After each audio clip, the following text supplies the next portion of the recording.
Afternoon students. आज हमें हिंदी का चार हाथ चंदना यह पाठ देखना है जो अमृता प्रीतम लिखित है। यहाँ हमें सबसे पहले देखना है लेखिका का परिचय। लेखिका का जन्म 1919 में गुजरावाला पंजाब में हुआ। लेखिका की मृत्यु 2005 में नई दिल्ली में हुई। अमृता प्रीतम यह पंजाबी की बहुत ही मशहूर लेखिका है।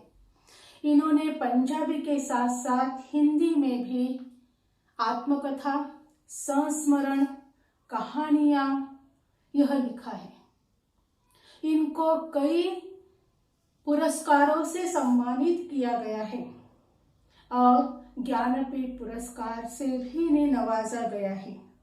इनके साहित्य की खासियत यह है, इनके लिखने की खासियत यह है कि यह पाठक के दिल और दिमाग दोनों को झकझोर देती है। सत्य पे आधारित इनकी कथाएं होती है, यथार्थ पे आधारित होती है, बहुत ही सजीव और बहुत ही भावनात्मक, मन को छूने वाले इनके साहित्य होते हैं। इनकी प्रमुख कृतियां पिंजर, कोरे कागज, सागर और सीपियां, रसीदी टिकट, कच्चा आंगन, एक थी सारा, हीरे दी कनी, एक शहर दी मौत, तीसरी औरत, यह साहित्य इनके मशहूर है। यह जो पाठ है यह पठनार्थ हमें है। इस पाठ में अमृता प्रीतम जो मशहूर पंजाबी लेखिका है वह शोभा सिंह नाम के चित्रकार से क्या बातचीत करती है यह यहाँ हमें देखना है।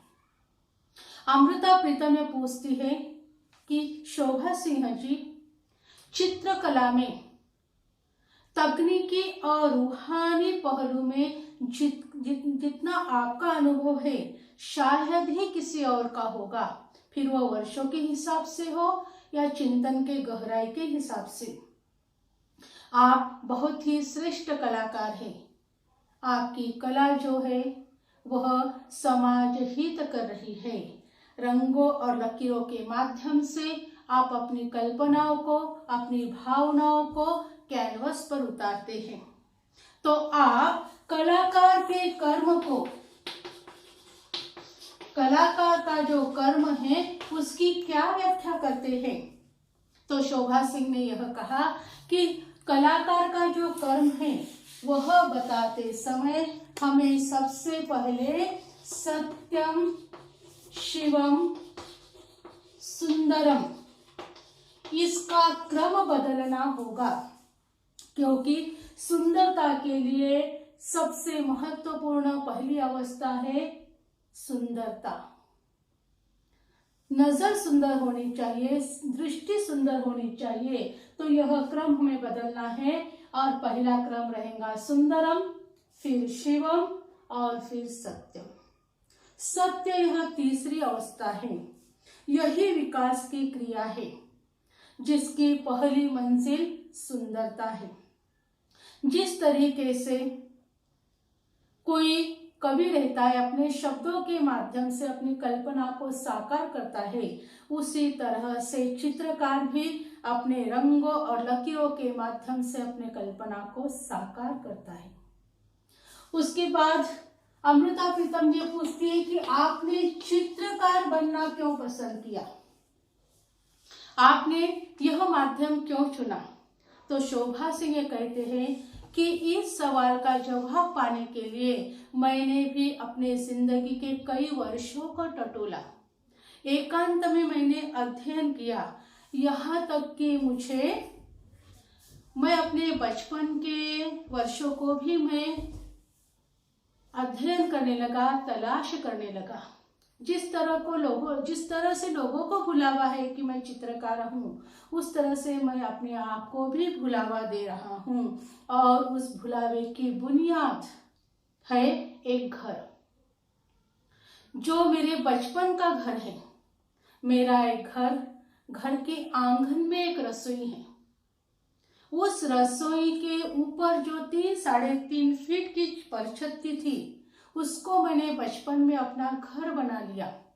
उसे धो पोंछ कर घर बना लिया और उसके सामने जो खुली जगह थी, उस खुली जगह में मेरे घर में जो टूटी हुई 2 हंडियां थी, उसमें मिट्टी भरकर मैंने चंपा के पौधे उसमें लगा दिए और उस घर को सजा लिया। जब मैं 8 बरस का था, मुझे पढ़ना नहीं आता था, लेकिन मुझे एक सुंदर जिल्द वाली पंचग्रंथि मिली। एक पवित्र वो मुझे अपनी किताब मिली, जिससे मैंने घर को सजा लिया। उसके साथ साथ मुझे एक चवर मिला जो दीमक का खाया हुआ था, जो खराब हो चुका था। उन दोनों को भी मैंने उस घर में सजा लिया।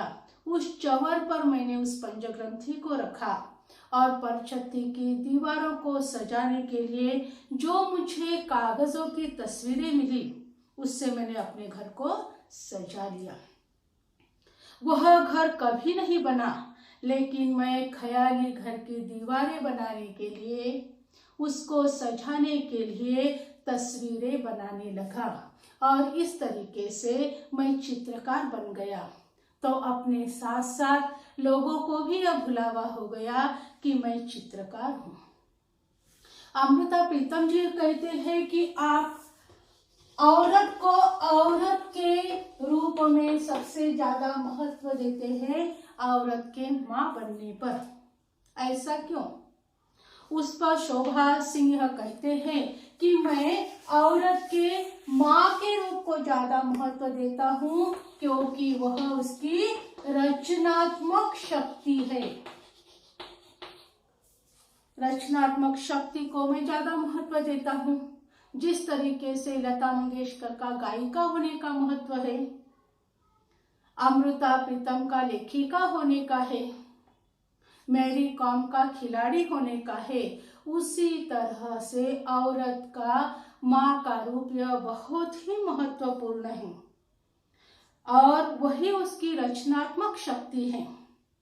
अपने अस्तित्व की धरती में वह एक बीज धारण करने के लिए अपने परिवार को छोड़ देती है। वो माता पिता का त्याग करती है। माता पिता, भाई बहन, उनके सगे संबंधी, सहेलियां, सबको छोड़कर वो एक अजनबी के साथ घर बसा लेती है। एक और नई ऊपरी धरती पर चली जाती है।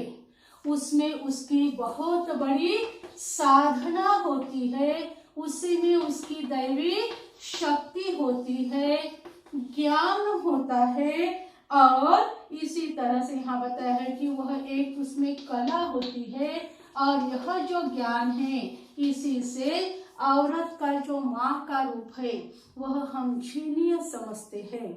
तो शोभा सिंह कहते हैं कि औरत का सबसे श्रेष्ठ रूप अगर कोई है तो वह माँ का है। अमृता प्रीतम जी फिर यह पूछती है कि कलाकार का जो कर्म होता है वह पूरी दुनिया पर क्या असर डालता है। तो शोभा सिंह कहते हैं हर कलाकार की कला महान होती है, फिर वो बड़ा कलाकार हो या छोटा कलाकार हो। जो कलाकार सच्चा होता है वह एक जलती हुई मोमबत्ती के समान है। भले ही वह दूर तक उजाला ना दे, लेकिन अपने आसपास 2-4 हाथ वह चांदना जरूर दे सकता है, रोशनी जरूर दे सकता है। इस तरीके से वह पूरी सभ्यता को, पूरे संस्कृति को प्रभावित करता है। अमृता जी कहती है कि हमारा जो यथार्थ है, हमारी जो सच्चाई है, यह बहुत ही भयानक है। तो क्या आप इस सच्चाई को पेश करना चाहेंगे? आप इस सच्चाई को पेश करना चाहेंगे? तो वो कहते हैं नहीं, यह जो सच्चाई है, यह सच्चाई यह यथार्थ यह जगह जगह पर हमें सड़क की पटरियों पर, गली मोहल्लों पर नजर आएगा।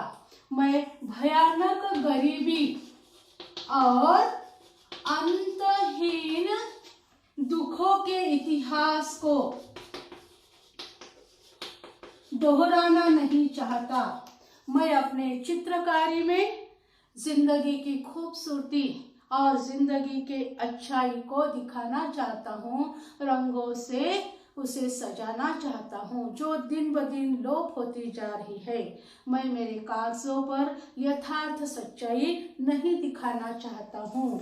अंग्रेजी के एक जो कवि है विलियम ब्लेक,